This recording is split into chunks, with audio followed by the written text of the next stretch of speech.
생활 속에서 이제 코로나가 누군지도 모르는 사람에게 옮기는 시대가 됐기 때문에 여러분 더 조심하셔야 될 것 같습니다.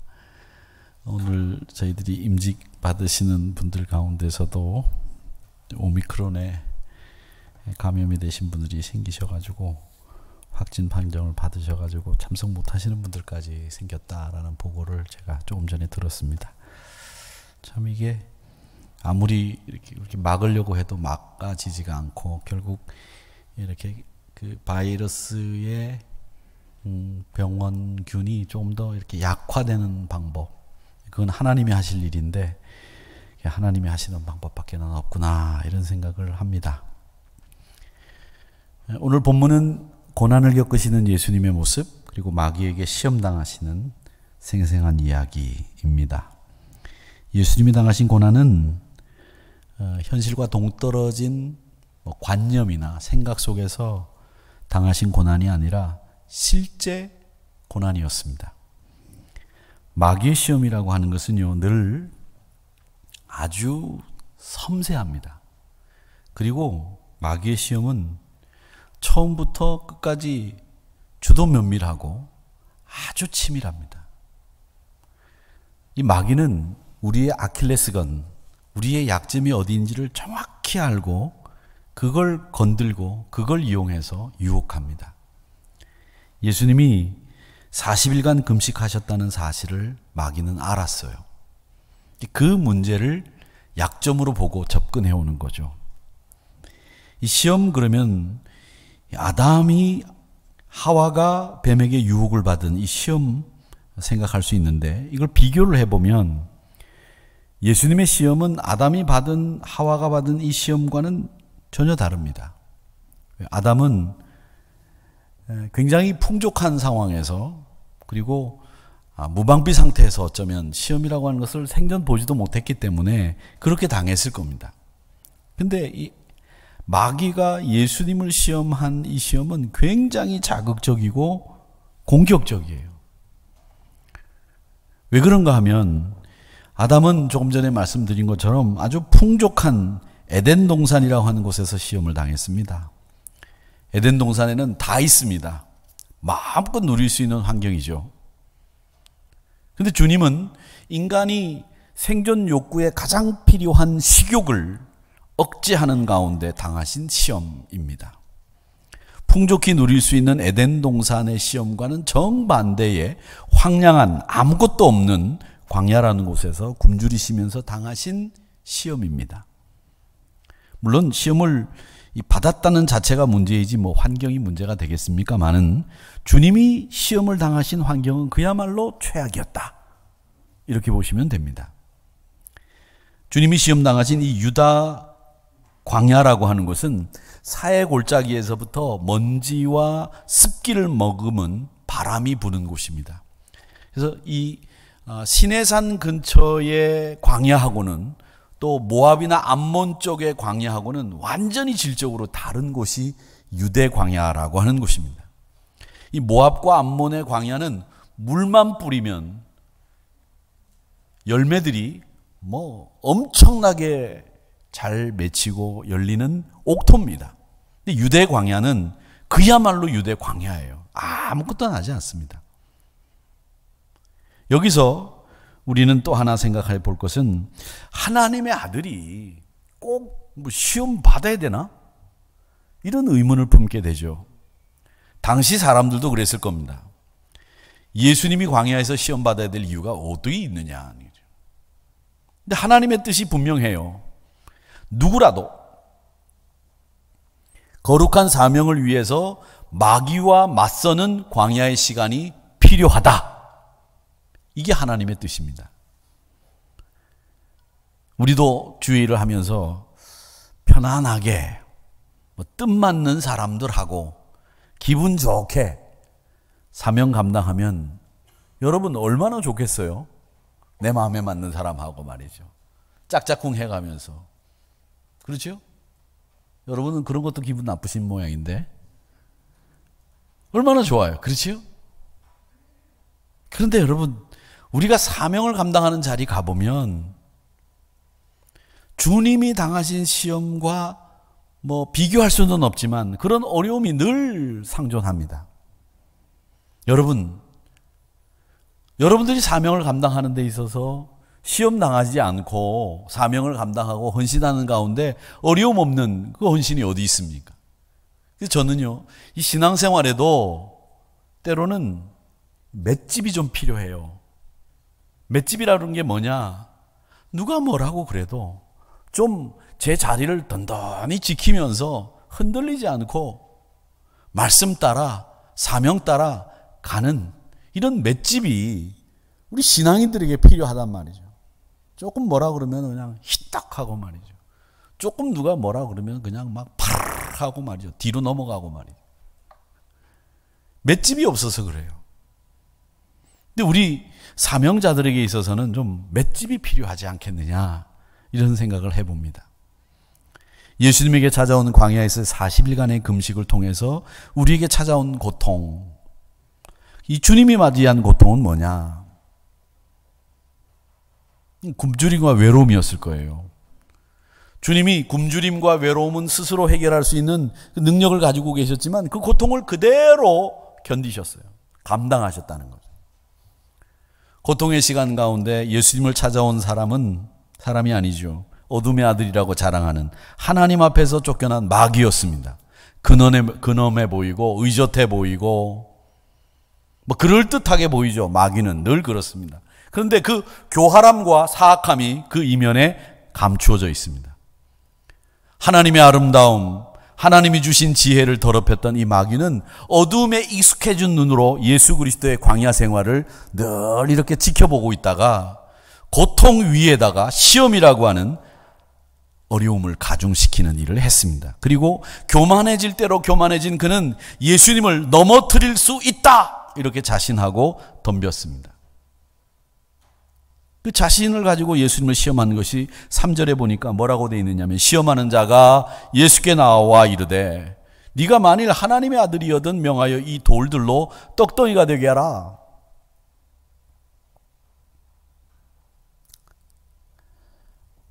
그대가 만일 하나님의 아들이거든 명령을 지금 해서 이 돌들이 떡덩이가 되게 좀 해보십시오. 모세가 백성들이 굶주린다고 막 하소연할 때 하나님 앞에 기도해서 양식을 비같이 내리게 해서 만나와 메추라기를 먹지 않았습니까? 그런 하나님이 당신이 이렇게 굶주리고 있는데 가만두시겠습니까? 그러니 하나님 앞에 기도하든지 당신이 직접 명령하든지 주림을 면하시오. 마귀는 자신 있게 외쳤습니다. 주님도 그 말씀에 깊이 감고 있던 눈을 떠서 광야의 돌들을 바라보셨겠지요. 어두움 속에서 그 돌들은 마치 기갈이 허덕이는 사람들에게 그 기갈을 해결해 줄 수 있는 만난 막 구워낸 빵처럼 보였습니다. 여러분, 요즘에는 그 마케팅 중에 하나가 뭐냐면 빵집의 냄새를 확 길가에 뿌린다는 거죠. 만두집 가보세요. 막 만두 찌는 연기가 확 나게 만들잖아요. 그 연기만 봐도 꼭 먹고 싶지요. 여러분 꼭 드셔보시기 바랍니다. 저도 어저께 먹었습니다. 얼마나 배가 고파요. 여러분, 배가 고프면요, 우리 귀, 몸 이 전체가 다 음식에 반응해요. 기도원에 가서 금식을 해보신 분들은 아시겠지만 제일 괴로울 때가 언제냐 하면, 때가 돼가지고 기도원 같은 데 가면 때 되면 밥 먹으라고 종을 쳐요. 땡땡땡땡땡땡땡땡. 그 종소리가 들리면 밥 냄새가 저 멀리 있는 식당에서도 얼마나 잘 맡아지는지 말이죠. 여러분 허거리고 지금 웃으셨죠?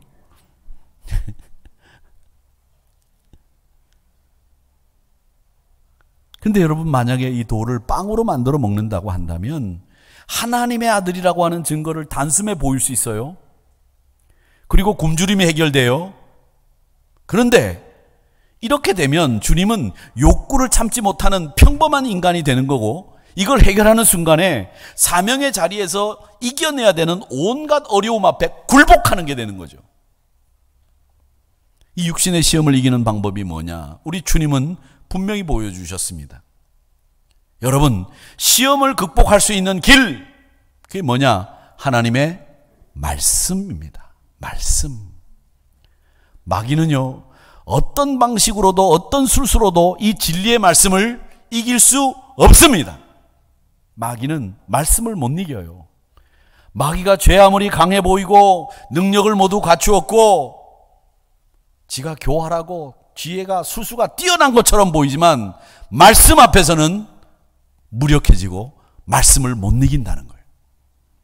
그래서 주님이 말씀으로 승리하시는 거예요. 4절에 보니까 예수께서 대답하여 이르시되 기록되었으되 사람이 떡으로만 살 것이 아니요 하나님의 입으로부터 나오는 모든 말씀으로 살 것이라 하였느니라 하시니라.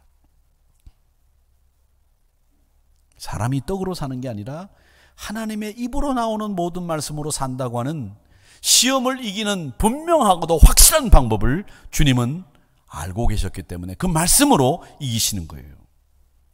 마귀가 이 진리의 말씀을 이길 수 없다는 것을 주님이 보여주신 거죠. 그러자 이번에는 마귀가 주님을 아주 높은 곳으로 끌고 갔습니다.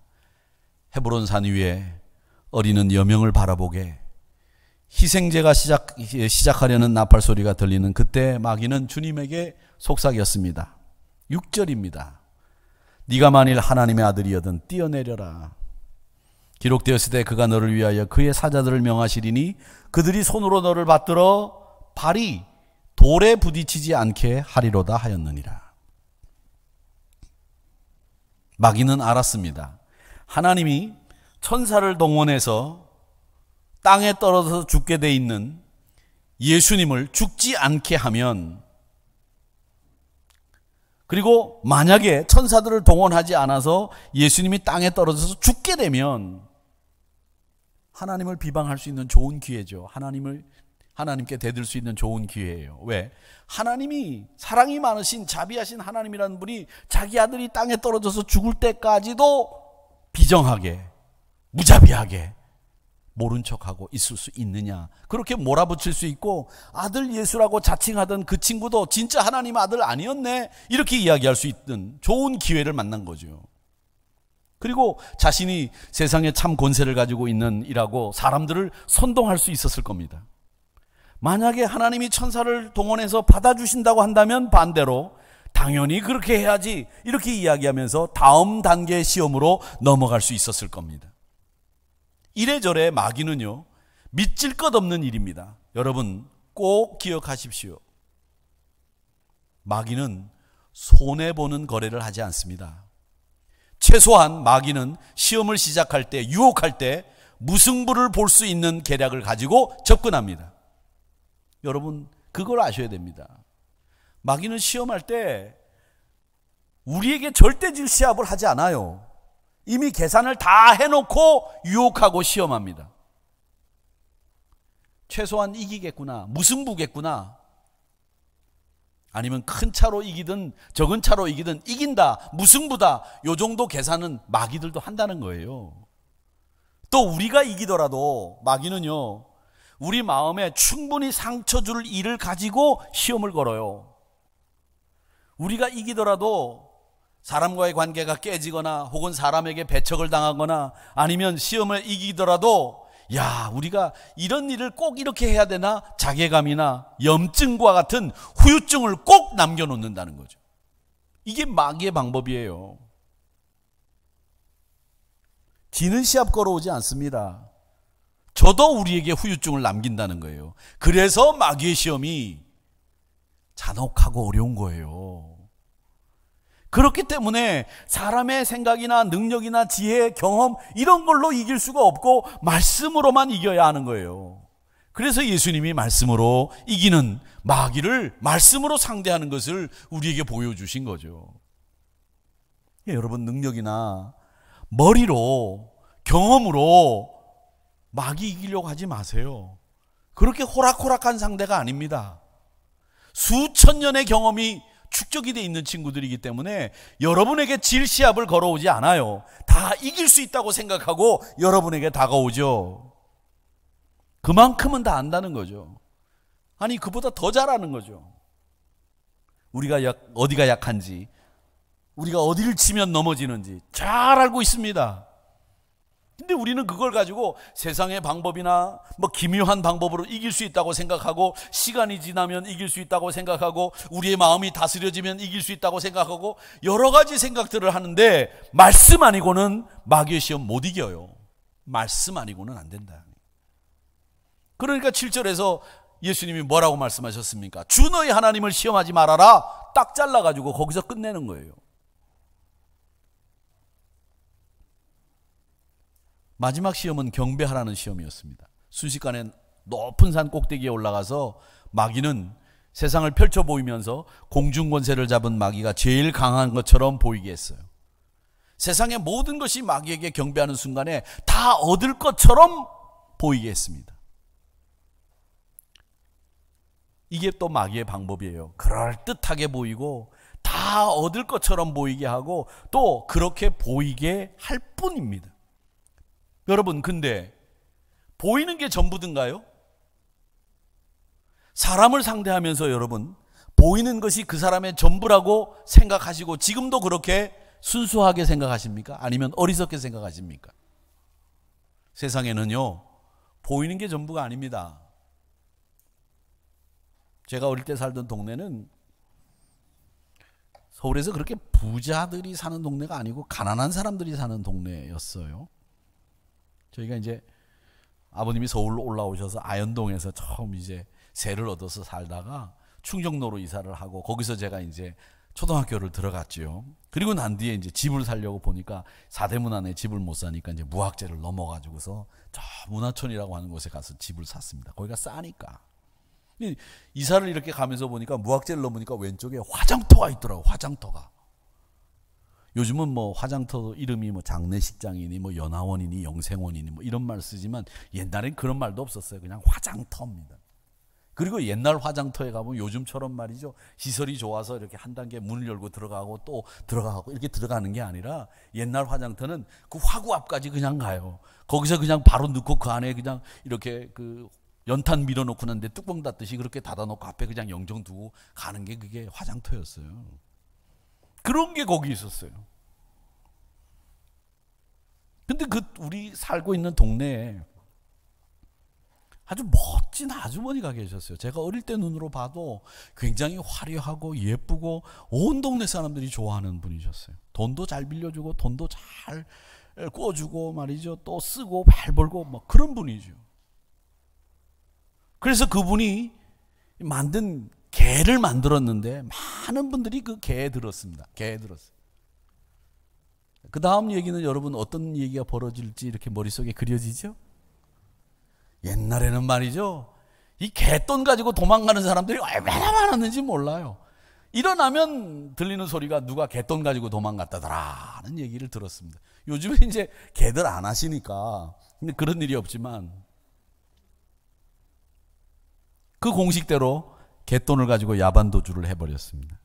사람들이 아연실세겠죠. 믿었던 사람이고 그렇게 돈 잘 벌던 사람이 이럴 수 있느냐. 그래가지고 그 사람이 살던 집에 물어 찾아가 봤더니 저 포방터라고 하는 곳인데 지금 뭐 아파트가 다 들어서서 그 자리가 없습니다.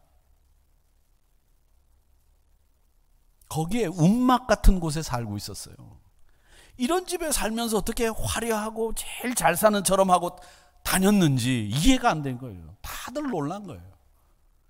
그분의 외모가 전부가 아니었는데 속빈 강정 같은 인생을 살고 있었는데 사람들은 그 겉으로 드러난 것에 속은 거예요. 이처럼 겉으로 드러난 것과 속은 완전히 다른 이런 거예요. 여러분, 보이는 게 전부가 아닙니다. 마귀가 제일 좋아하는 수법도 뭐냐면 보이는 대로 믿게 하고 보이는 대로 살게 하는 거예요. 마귀가 지금 예수님 앞에 펼쳐 보인 세상 그 이면에는 하나님이 다스리는 영적 세계가 있고 눈에 보이지 않는 세계가 있는데 그건 싹 감추어 버리고 보이는 화려한 세상만 예수님 앞에 딱 펼쳐 보이고는 이걸 얻고 싶으냐 절해라. 이게 마귀 수법이죠. 보이지 않는 세계가, 하나님이 다스리는 세계가, 영적인 세계가 있다는 것을 차단해 버리고 눈에 보이는 것만 우리 눈에 보일 수 있도록 만드는 게 마귀의 수법이라는 거죠. 보이는 건 화려하고 멋진데 나에게 절만하면 다 네 것이 될 수 있다는 이 마귀의 수법인 거죠. 여러분, 보이는 거, 내 귀에 들리는 거, 그게 전부 아닙니다. 마귀는 늘 이렇게 친절한 것처럼 보이고 타협하고 양보하면 잘 해결될 것처럼 속삭이는 존재인 거예요. 아버지가 그걸 원하실까요? 왜 아버지가 아들을 광야로 모셨을까? 헌신, 사랑, 십자가의 길, 그 형극의 길에는 반드시 이 시험을 이겨야 되는, 그리고 그 마귀를 극복해서 이기는 그 사람에게 우리에게 자유를, 우리에게 구원을 줄 수 있다고 하는 것을 우리 하나님은 보여주시기 위해서 타협하는 길이 아니라, 악한 세력과 타협해서 권세를 얻는 길이 아니라 하나님 앞에 오롯이 순종해서 나가는 그 길을 보여주시기 위해서 시험을 이기게 하신 거예요. 세상에는 편안한 구원 없습니다. 우리는 믿음으로 편안하게 구원 얻었다고 얘기하지만 우리 주님이 우리에게 이 구원을 주시기 위해서 편안하게 옛다 먹어라, 옛다 순종해라, 이렇게 주신 구원이 아니란 말이에요. 그 구원을 주기까지 생명을 던져야 됐고 순환을 당해야 됐고 혹독한 시험을 이겨내야 우리에게 그 구원을 줄 수 있었기 때문에, 그 구원은 정말 값비싸고 소중하고 가치 있는 구원이기 때문에 여러분들이 가지고 누리고 있는 이 구원은 값비싼 게 아니에요. 값싼 게 아니에요. 하찮은 게 아니란 말이죠. 그걸 값싸게 만들지 마세요. 우리가 얻은 구원은 마귀와 타협을 해서 편안하게 얻은 구원이 아니라 아들이 십자가에서 죽음으로 잔인하게 인간에게는 감당하기 어려운 시험을 이기고 얻은 구원이라는 것, 여러분 기억하셔야 됩니다. 우리 사람들은 말이죠, 저는 이 구원에 관해서 이렇게 생각하면 이제 몇 가지 생각이 드는 게 있는데, 우리 사랑해야 되는 사람들, 정말 사랑해야 되는 사람들에게는 인색하고 타협하지 않고 양보하지 않습니다. 남 모르는 사람, 낯선 사람, 처음 보는 사람에게는 이상하게 친절하고 타협도 잘하고 양보도 잘해요. 그런 분들 믿지 마세요. 늘 익숙한 사람들에게는 호의를 베풀지 않고요, 처음 보는 사람에게는 호의도 베풀고 야단야단 좋아해요. 그 사람이 뭘 안다고, 그 사람이 뭐가 좋은지도 모르고, 진짜 잘해야 되는 사람과 대면 돼야 될 사람을 거꾸로 만들어 놓고 사는 거죠. 여러분, 인생이 보이는 게 전부가 아니에요. 우리가 얻은 자유는 쉽게 얻은 자유가 아닙니다. 너무 소중한 자유예요. 로마서 5장에 보면 죄가 이 땅에 들어와서 사망이 오는 그 과정을 설명하고 있는데, 죄가 들어오면서 에덴 동산에서 아담이 쫓겨나고 노동해야 되고 해산하는 수고를 감당해야 됐죠. 하나님이 우리에게 요구하신 건 뭐냐? 에덴 동산에 모든 걸 다 구비해 두셨어요. 다 누리게 하셨어요. 그리고 한 가지 금한 게 뭐냐? 동산 중앙에 있는 선악을 알게 하는 나무 열매만 먹지 마라. 우리에게 요구한 게 뭡니까? 순종이에요. 다른 거 요구하지 않으셨어요. 그것만 지키면 되는 거예요. 두 가지도 없습니다. 세 가지도 없어요. 딱 한 가지, 동산 중앙에 있는 선악을 알게 하는 나무 열매 먹지 마라. 딱 한 가지. 그걸 통해서 우리에게 요구하신 것은 하나님이 순종을 요구하신 거죠. 다른 건 다 누려라는 거예요. 네가 이름도 짓고 네가 먹고 싶은 대로 먹고 누릴 수 있는 거 다 누려라는 거예요. 그러니까 여러분, 가난이라고 하는 거, 궁핍이라고 하는 거, 그건 하나님의 뜻이 아닙니다. 괴로움, 슬픔, 하나님 뜻 아니에요.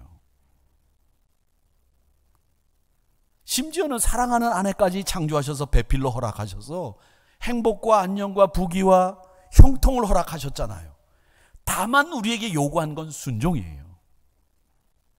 그런데 우리 인간이 그 앞에서 불순종한 거죠. 가난이 들어오고 전쟁이 들어오고 병이 들어오고 죽음이 들어오기 시작한 거죠.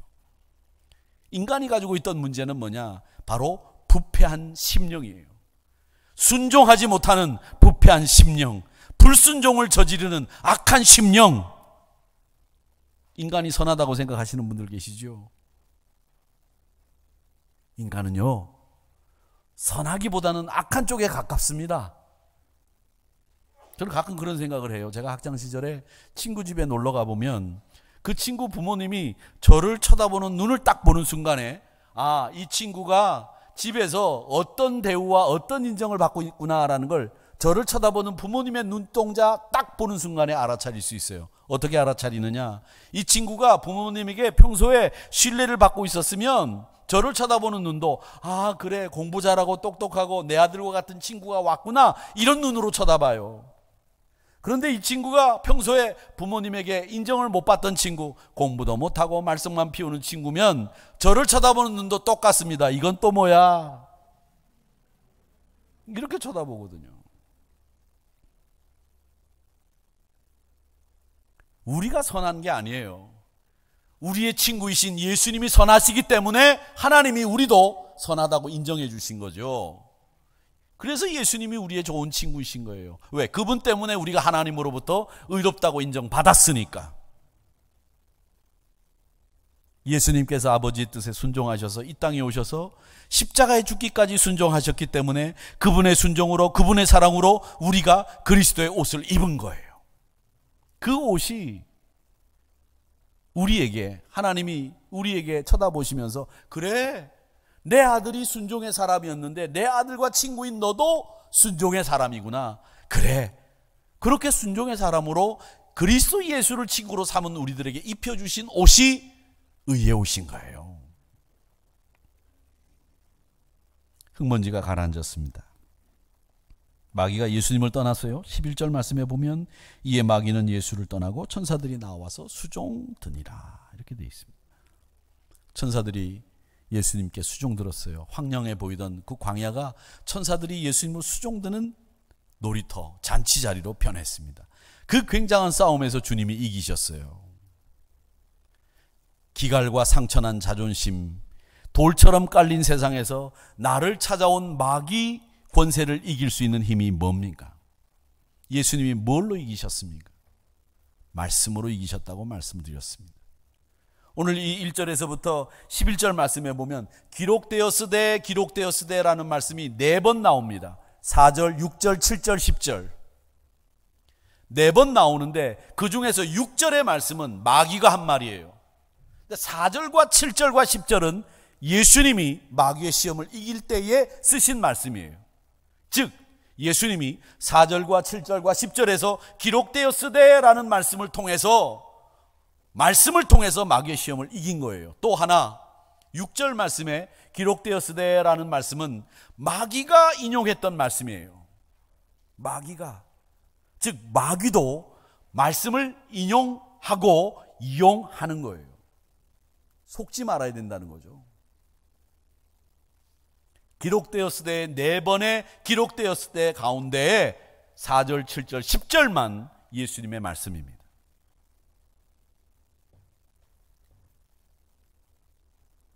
그렇다면 예수님이 그 기록되었으되라는 말씀을 통해서 마귀의 시험을 이겼다고 한다면 우리도 하나님을 신뢰하고 하나님이 예수 그리스도를 통해서 이기게 하셨던 그 방법을 택해야 됩니다. 우리도 사명을 감당하는 그 자리를 지켜내기 위해서, 맷집을 얻기 위해서 여러분 광야로 가셔야 되는데 그 광야에서 혹여 마귀의 시험을 받으실 때에 여러분은 뭘로 이기시겠습니까? 내 능력, 내 지식, 내 젊음, 내 건강, 내 명예, 나의 연륜들. 천만의 말씀입니다. 못 이깁니다. 마귀는 지는 시합을 하지 않습니다. 말씀 이외에는 이길 수 있는 방법이 없다. 분명히 기억하십시오. 예수님에게 말씀이 필요하셨듯이 우리에게는 얼마나 더 필요하겠어요. 예수님도 말씀이 필요했는데 하나님의 말씀을 믿고 깊이 읽고 배우면 듣고 기억하고 실천하셔야 됩니다. 많은 종류의 칼들이 있지만 여러분, 우리가 칼을 쓸 수 있습니까? 그런데 우리가 쓸 수 있는 칼 하나가 있습니다. 성령의 검입니다. 그게 뭐냐? 말씀입니다. 사순절 하나님의 말씀을 더 가까이 하고 말씀을 사랑하고 말씀으로 승리할 수 있는 저와 여러분이 되시기를 주님의 이름으로 축복합니다.